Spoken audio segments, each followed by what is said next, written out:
Oke guys, sekarang kita bahas soal-soal bab 11. Kita mulai soal nomor 1. Setelah mendapatkan protes dari para tokoh nasionalis di Indonesia, Perdana Menteri Tojo menangguhkan kemerdekaan Burma dan Filipina. Untuk Indonesia akan diberikan A. Kemerdekaan langsung, B. Status dominion, C. Daerah protektorat, D. Partisipasi politik, dan E. Daerah mandat. Nah, Tojo ini tahun 1944 ini menjanjikan kemerdekaan kepada Burma dan Filipina. Nah, hal ini diperoleh oleh para pemimpin nasional Indonesia karena apa? Indonesia dianggap lebih siap daripada Burma dan Filipina. Sehingga para pemimpin mengancam pokoknya tidak bertanggung jawab kalau rakyat Indonesia tidak mau membantu Jepang. Akhirnya apa? Tojo menangguhkan kemerdekaan Burma dan Filipina. Nah, kemudian untuk melegakan bangsa Indonesia, PM Tojo ini apa?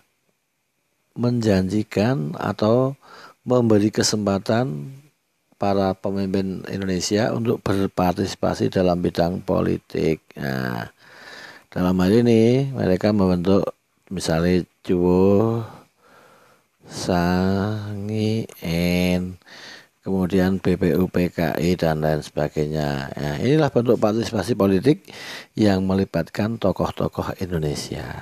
Jadi nomor 1 jawabnya di partisipasi politik. Oke guys, nomor 2. Janji kemerdekaan Jepang kepada bangsa Indonesia pada dasarnya merupakan A. Penghargaan kepada bangsa Indonesia, B. Bukti Jepang tidak pernah ingkar janji, C. Alat untuk menarik simpati bangsa Indonesia, D. Jepang ingin mewujudkan Haku Ichiyo, E. Jepang ingin membuktikan sebagai saudara tua. Jadi janji kemerdekaan Jepang kepada bangsa Indonesia itu sebenarnya selalu diberikan ketika Jepang terdesak di berbagai pertempuran. Sejak akhir 1942, Jepang itu sudah mulai terdesak di berbagai pertempuran. Sehingga Jepang ingin menarik simpati bangsa Indonesia dengan jalan tadi memberi janji kemerdekaan, mengizinkan bendera merah putih berkibar sejajar bendera Jepang, boleh menyanyikan Indonesia Raya dan boleh menggunakan bahasa Indonesia karena bahasa Belanda dilarang. Jadi Jepang memberikan janji-janji kepada bangsa Indonesia itu terutama dalam hal apa tujuannya? Untuk menarik simpati bangsa Indonesia ini loh, agar bangsa Indonesia mau membantu Jepang dalam perang Pasifik atau perang Asia Timur Raya. Awalnya dengan partisipasi politik, kemudian boleh mengibarkan bendera merah putih sejajar bendera Jepang, Indonesia dan sebagainya. Semakin terdesak, janji itu semakin besar. Dan ketika Jepang nyaris kalah, menjanjikan kemerdekaan. Ketika Jepang nyaris menyerah, kemerdekaan silahkan, tetapi atas dia harus dilaksanakan oleh PPKI. Jadi janji-janji Jepang itu sebenarnya hanya untuk menarik simpati bangsa Indonesia. Jadi nomor 2 jawabnya C. Berikut nomor 3. Tokoh yang mengumumkan dibentuknya BPUPKI tanggal 1 Maret 45 adalah BPUPKI atau Dokuritsu Junbi Kosakai ya, Dokuritsu Junbi Kosakai. Nah, ini didirikan Letnan Jenderal Kumagichi Harada 1 Maret 45. Ketuanya adalah Dr. Rajiman Widyadiningrat. Ini ketua dari BPUPKI. Sidang pertamanya tanggal 29 Mei 45 dan 1 Juni sampai 1 Juni 1945. Jadi yang mengumumkan berdirinya BPUPKI adalah Letnan Jenderal Kumagichi Harada. Ya. Kalau Marskal Terauchi ini yang memanggil Soekarno-Hatta di Dalat Vietnam Selatan, itu ya. Oke guys, lanjut nomor 4. Tujuan dibentuknya Badan Penyelidik Usaha Persiapan Kemerdekaan Indonesia atau BPUPKI adalah, nah ini jelas, BPUPKI itu menyelidiki. Jadi tugasnya apa? Ini loh, menyelidiki dan mengumpulkan bahan-bahan penting untuk persiapan kemerdekaan Indonesia. Berbeda dengan PPKI, kalau PPKI tugasnya atau tujuan dibentuknya PPKI adalah untuk mengatur peralihan kekuasaan dari pemerintah Jepang kepada pemerintah Indonesia yang telah merdeka kelak, itu ya. Jadi kalau BPUPKI tugasnya menyelidiki dan mengumpulkan bahan-bahan penting untuk persiapan kemerdekaan. Jadi yang B. Kita lanjut yang nomor 5. BPUPKI diresmikan pada tanggal 29 Mei 45 dengan anggota yang berjumlah, nah berapa? BPUPKI ini Dokuritsu Yunbiko Sakai, ini diketuai oleh Dr. Rajiman. Nah, Rajiman Widyo Diningrat. Nah, anggotanya berapa? 67 orang. Sudah jelas ini ya. Nah, ketuanya Dr. Rajiman Widyo Diningrat, wakilnya RP Suroso. Kemudian ada satu orang Jepang namanya Ichi Bangase. Ini jadi nomor 5 jawabnya D, 67 orang.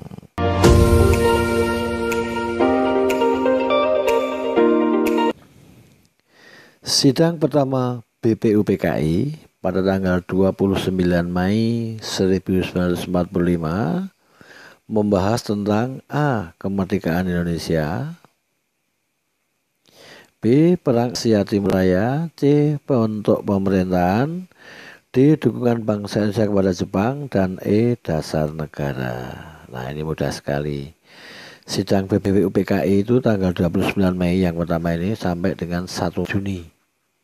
Nah 1945. Hal pertama yang dibahas dalam sidang BPUPKI adalah berkaitan dengan dasar negara. Kita ingat ada 3 tokoh, Insinyur Soekarno, Muhammad Yamin, dan Mr. Supomo mengajukan usulan tentang rancangan dasar negara. Jadi sidang pertama adalah membahas dasar negara. Ingat-ingat jadi ya. Nomor 6 jawabnya E. Bab 12 nomor 6 pertanyaannya. Nomor 7. Berikut adalah tokoh yang menjadi anggota panitia kecil penyusun piagam Jakarta kecuali. Jadi panitia kecil ini sering disebut dengan panitia 9. Nah, panitia 9. Nah, siapa anggotanya? 1. Insinyur Soekarno, Dr. Muhammad Hatta, kita tulis Muhammad Hatta gini aja. Kemudian Ahmad Subarjo.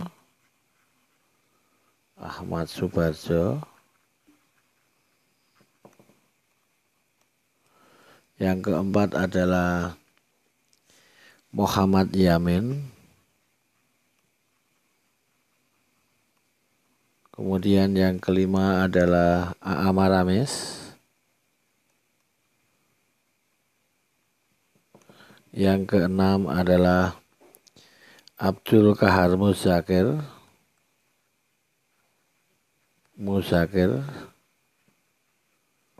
Yang keenam, yang ketujuh adalah Wahid Asim dari NU ini ya. Kemudian yang dari Muhammadiyah adalah Abdul Kahar Muzakir tadi. Yang kemudian yang ke-8 adalah Agus Salim. Yang ke-9 adalah Abikusno Cokrosuyoso. Nah ini adalah panitia 9 perancang piagam Jakarta atau pembukaan Undang-Undang Dasar 1945. Undang-Undang Dasar 1945. Berarti yang tidak termasuk dalam tokoh panitia 9 adalah Dr. Rajiman Widyo Diningrat. Beliau adalah ketua BPUPKI, namun beliau tidak masuk menjadi panitia 9 perancang pembukaan UD 45 atau Piagam Jakarta atau Jakarta Charter. Oke. Nomor 7 jawabnya adalah E. Kita lanjut nomor berikutnya, nomor 8. Salah satu wakil ketua BPUPKI adalah orang Jepang yang bernama, mudah sekali tadi saya jelaskan ya, Ichi Bangese. Kemudian satu lagi adalah wakil ketua BPUPKI adalah RP Raden Suroso. RP-nya nggak usah, Raden Suroso. Nah, ketuanya Rajiman Widyodiningrat, wakilnya Raden Suroso dan Ichi Bangese. 8 jawabnya B. Itu ya guys. Nomor 9. Salah satu tokoh yang mengusulkan rumusan dasar negara pada sidang pertama BPUPKI adalah, kita ingat ada 3 tokoh yang mengusulkan. 1. Insinyur Soekarno. Yang kedua Muhammad Yamin. Dan yang ketiga adalah Supomo. Salah satu tokoh yang sini adalah ini Muhammad Yamin. Jadi nomor 9 jawabnya B. Muhammad Yamin. Berikutnya nomor 10. Setelah dianggap menyelesaikan tugas-tugasnya, BPUPKI dibubarkan dan digantikan oleh, mudah sekali apa? PPKI, Panitia Persiapan Kemerdekaan atau Dokuritso Junbi Inkai. Nah, PPKI ketuanya I.R. Soekarno dan wakilnya Muhammad Hatta. Nah, jadi setelah BPUPKI dibubarkan digantikan oleh PPKI Dokuritso Junbi Inkai. Ini 10 jawabnya gitu ya guys ya.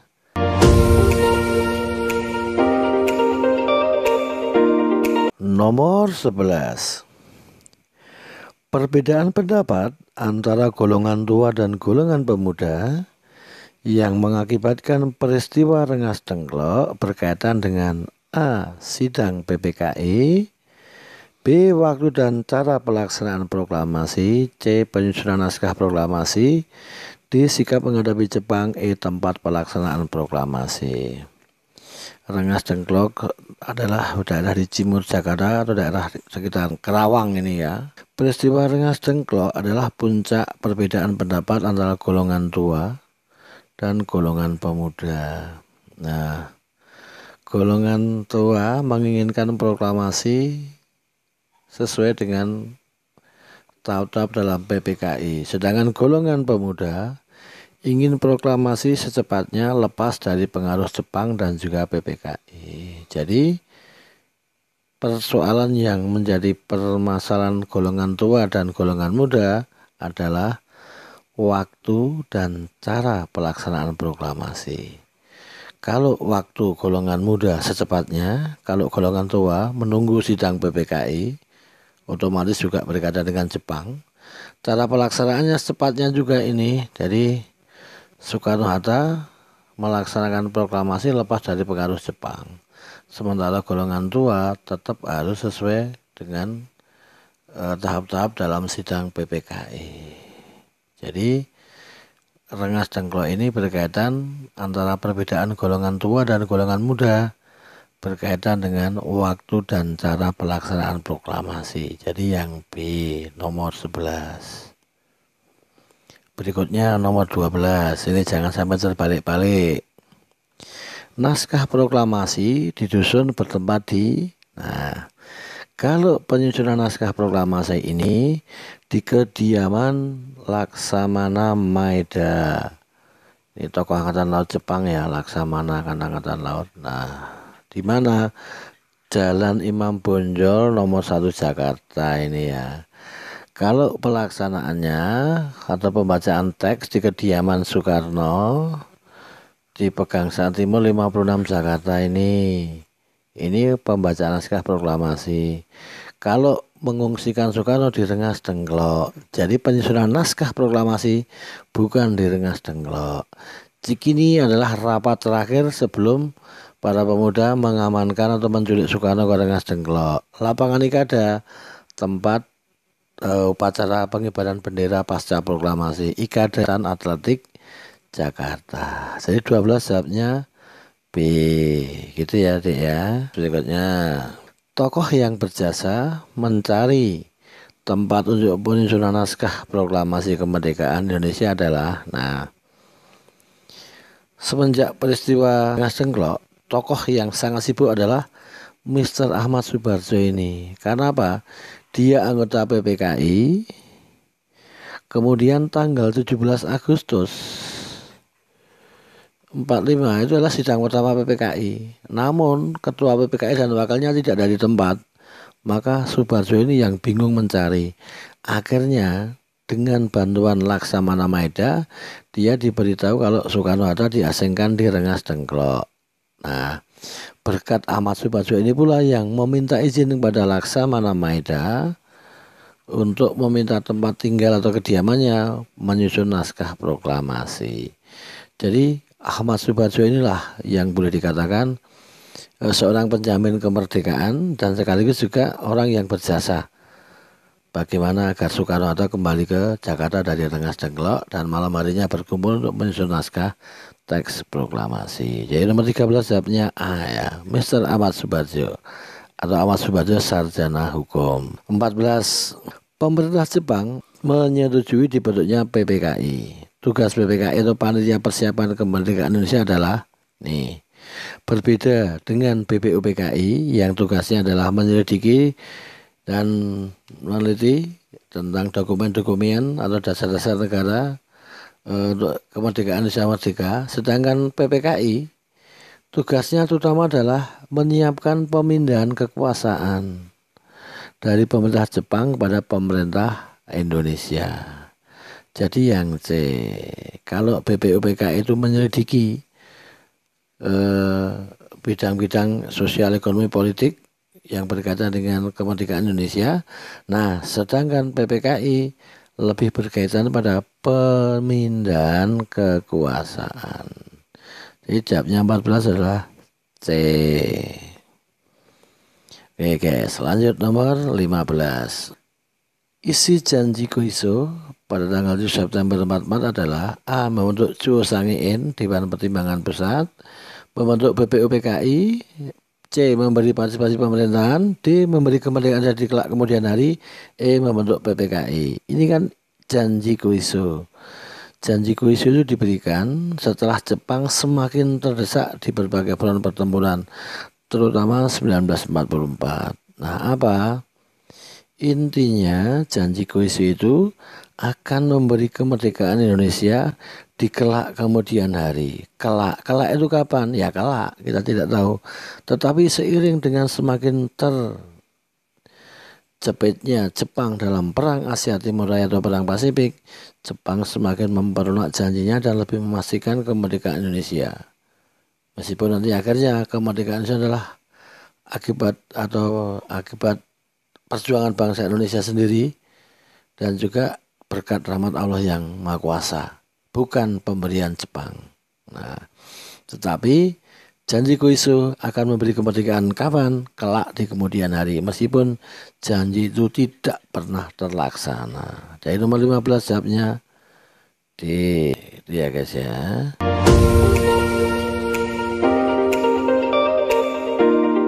Berikutnya nomor 16. Yang mengusulkan agar naskah proklamasi ditandatangani oleh Soekarno-Hatta atas nama bangsa Indonesia adalah A. Soekarni, B. Sayuti Melek, C. Ahmad Subarjo, D. Adam Malik, E. BM Dia. Jadi naskah proklamasi ini disusun oleh 3 orang. Soekarno ini di kediaman Laksamana Maeda ya, kemudian Hatta dan Ahmad Subarjo. Mereka saling bertukar pendapat. Yang menulis adalah Soekarno. Nah, nanti Hatta dan Ahmad Subarjo juga mendikte Soekarno. Sehingga dalam naskah tulisan tangan banyak coretan itu karena ada diskusi-diskusi di sana. Nah, awalnya naskah proklamasi itu akan ditandai semua yang hadir, yaitu wakil-wakil bangsa Indonesia. Namun ini dianggap terlalu banyak. Akhirnya apa? Atas usulan Soekarni, maka wakil-wakil bangsa Indonesia diganti atas nama bangsa Indonesia. Sehingga yang tanda tangan cukup Soekarno dan Hatta. Jadi yang mengusulkan naskah proklamasi ditandatangani oleh Soekarno-Hatta atas nama bangsa Indonesia adalah Soekarni, yang awalnya mau semua yang hadir sebagai wakil-wakil bangsa Indonesia. Oke, nomor jawabnya A, gitu ya guys. Nomor 17. Para pemuda menculik Soekarno-Hatta ke Rengas Dengklok. Hal-hal berikut merupakan tujuan para pemuda menculik Soekarno-Hatta ke Rengas Dengklok kecuali, intinya penculikan ke Rengas Dengklok itu adalah karena perbedaan pendapat tentang waktu dan cara pelaksanaan proklamasi. Hanya waktunya saja dan cara pelaksanaan, bukan yang lain. Nah, yang pertama, menghindari perang Jawa. Ini kan jelas tidak mungkin ini ya. Menjauhkan dari pengaruh Jepang jelas.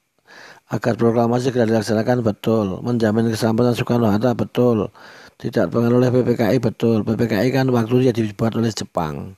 Jadi menghindari perang Jawa atau perang saudara ini. Jadi kecuali adalah tidak mungkin perang saudara. Nah, jadi tujuan peristiwa Rengas Dengklok sebenarnya adalah menjauhkan dari pengaruh Jepang. Proklamasi dapat dilaksanakan segera, menjamin keselamatan Soekarno dan tidak dipengaruhi oleh PPKI ini ya. Bahkan ada keinginan pemuda agar Soekarno memproklamasikan di Rengas Dengklok bersama rakyat di sana. Ada pemikiran sejauh itu. Tapi tidak untuk menghindari perang Jawa atau perang saudara ya. Oke. Nomor 17 jawabnya A ya deh ya. Nomor 18. Pada tanggal 9 September 1944, Perdana Menteri Koiso, ini soal lagi, dalam pidatonya mengumumkan akan memberikan kemerdekaan di kemudian hari kepada bangsa Indonesia. Janji ini kemudian dijelaskan dengan adanya, janji Koiso itu agar sedikit demi sedikit terlihat realistis seiring dengan semakin terdesaknya Jepang dalam perang Asia Timur Raya, yaitu dengan apa? Pembentukan BPUPKI yang melalui Letnan Jenderal Kumakeji Harada. Nah, ini pembentukan BPUPKI ini ya. Nah, tapi BPUPKI itu kan 1 Maret 45 ya ini ya. Nah, jadi pembentukan BPUPKI inilah yang merupakan realisasi dari janji Perdana Menteri Koiso. Kita lanjut kembali, nomor 19. Berikut adalah tokoh-tokoh yang terlibat dalam penyusunan naskah proklamasi. Nah, ada 3 orang, Soekarno, Hatta, dan Ahmad Subarjo. Sayuti Melek memang ada di sana, tapi dia tidak terlibat, dia hanya mengetik. Nah, yang terlibat dalam penyusunan proklamasi adalah ini Soekarno, Hatta, dan Ahmad Subarjo. Jadi jawabnya wartawan atau pemuda yang lain itu hanya menyaksikan, tidak terlibat dalam penyusunan. Soekarno, Hatta, dan Ahmad Subarjo. Ini ya. Lanjut, nomor 20. Pada tanggal 19 September 45 di lapangan Ikada dilaksanakan rapat umum raksasa yang dipelopori oleh, ini hati-hati. Kalau proklamasi ini barisan pelopor bagian pemudanya. Nah, kalau proses rapat raksasa di lapangan Ikada, komite yang menjadi ketuanya atau pelaksana adalah Komite Van Aksi ini. Jadi nomor 20 jawabnya B. Ini adalah komite yang melaksanakan rapat raksasa di lapangan Ikatan Atletik Jakarta. Jadi pelopornya ini B. Kalau barisan pelopor ini yang menjaga keamanan Jalan Pegangsaan Timur nomor 56 Jakarta saat proklamasi kemerdekaan. Jadi 20 jawabnya adalah B. Gitu ya guys ya.